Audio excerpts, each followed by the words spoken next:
And welcome back, ladies and gentlemen. Good evening. Hopefully everybody had a great weekend. Week 14, man, something interesting, huh? Some very high scores. As of right now, if I'm not mistaken, that game should be late for no, that football game should be over by now, if I'm not mistaken. Everything should be final now in week 14. Yes, Chiefs 19, Chargers 17. I was getting ready for the show. I actually stopped watching like mid to late third, I think, and then I just went on. One more game will be Cincinnati and Dallas, and then from here on out, we will have all teams gunning for the last 4 weeks for their playoff positioning. No more buys, but we'll still have, your Thursday. You already know how they do it in December. Your 2 Saturday games, maybe even three. Eventually, Thursday night football does stop, but Monday night football keeps going. So, we're back to the 13 game schedules. It'll help, thin out ownership a bit, and we'll see where we go from there. But let's get into the Week 15 preview at the quarterback position for the Week 15 FanDuel main slate. I shouldn't really call it top plays, because if I have top plays, then I could really just dumb it down into like 4 or 5 people. But we'll just call it the QB. We'll just call it the QB, the RB, the wide receiver preview. That's what we'll just call it from now on. No more top plays or top picks or whatever. We'll just call it the preview, and it's just pretty much the preview of quarterbacks that I like or quarterbacks that I feel like having a interesting discussion about. It does seem like I might run down the entire roster, but they're all quarterbacks that I don't have. They're all quarterbacks that I do not have the need to talk about, because I probably don't think they're in a good position or a difficult position. So that's what the format is going to be called from now on. It won't be top plays. It'll just be position and preview of that position instead of top picks. But anyway, let's get right into it. My man, Josh Allen, definitely has had a great season. He's made his point taken on how he should be definitely MVP voting caliber. 9,500. It's a hefty cost, but he's kind of in the same kind of situation with the $9,500 price tag going against on the road at Detroit. Detroit with injuries. This game does kind of feel that it should have the same feel of the Rams. I think it should be a Josh Allen with the ability to hit Cooper deep, but you should have Coleman, you should have Shakir, and the rest of the wide receiver core able to attack the middle. And then obviously we'll get to the opposite side of that game right away, since they're the cover boys. Jared Goff, 8,000. I love him. And once again, like how Puka, even though Puka was able to get some stuff deep, not too deep, on some shallow cross routes, but it's the same thing. So if Cup and Cooper were available, I definitely like Amon-Ra St. Brown and TJ Hawkinson. Now, it's up to Goff if he wants to hit quick slants to Jameson. Jameson is a big play threat, so that does not vote well for him. But Jared Goff is an efficient passer, and he's going to get it to Amon-Ra. So I think Amon-Ra, obviously when we get to the wide receiver position, is a big top play this week. Once again, it's a defense that hasn't changed. The philosophy it's a shell type of defense, and everything stays in front.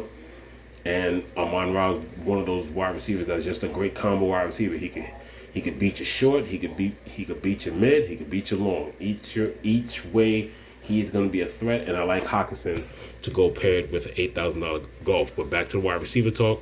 To the quarterback talk.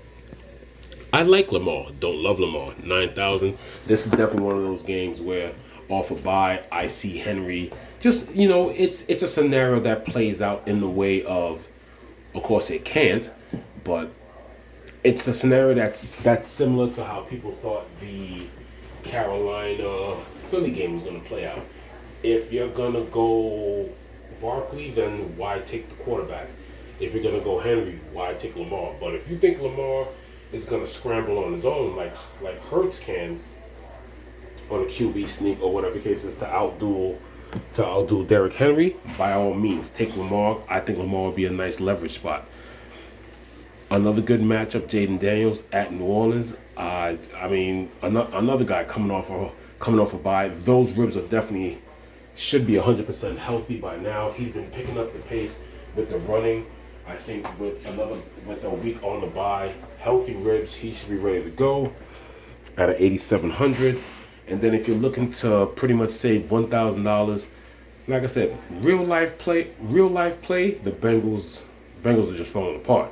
But fantasy, him and the two-headed monster of Higgins and Chase and Higgins, however you want to say it, Burrow against Tennessee, who you can attack their secondary, is viable. In this matchup, Burrow doubles various different ways of stacking. Burrow singles, Burrow doubles, and hey, you might even could do a triple with him and Chase Brown because Chase Brown gets so much. I think this is one of those games that Chase Brown also.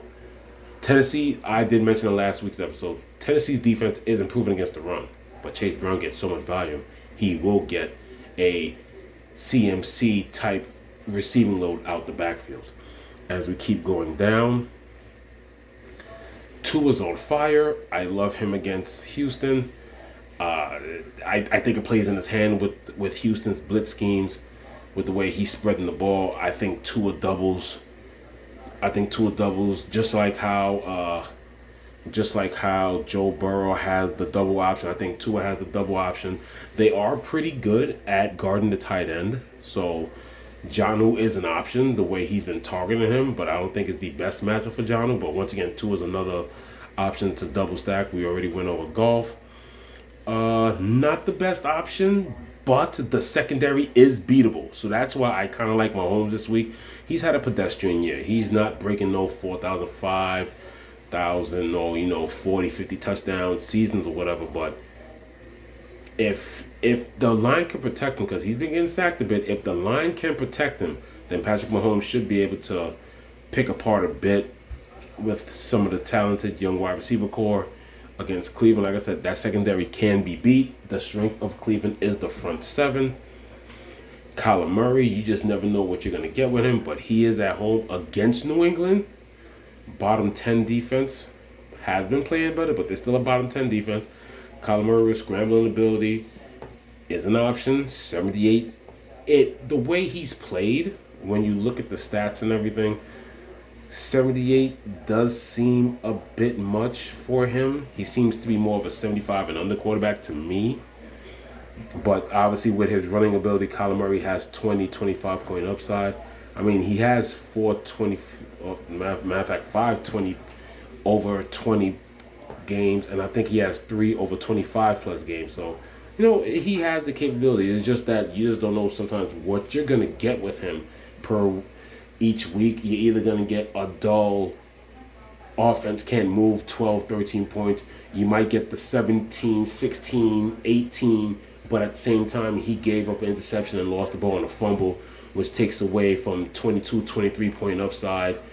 It's I don't know. Like I said, I like Murray, just don't love him. Coming off the bye and ready for his playoff push, I love Bo Nix home against Indianapolis. That is not and the only thing is, when it comes to real life relating to fantasy, Indianapolis is not a good defense at putting pressure on the quarterback. So it's not going to make Bo scramble as much unless he decides to scramble on his own, or he calls his own number for a QB draw, goes back on a shotgun draw, and then runs up the middle. If somehow, linebackers attack the flat, everybody goes deep, and he just has the middle, and he could either get past the front line and just beat one linebacker that might spy him, or, it's just open the middle, because Indianapolis doesn't really spy like that.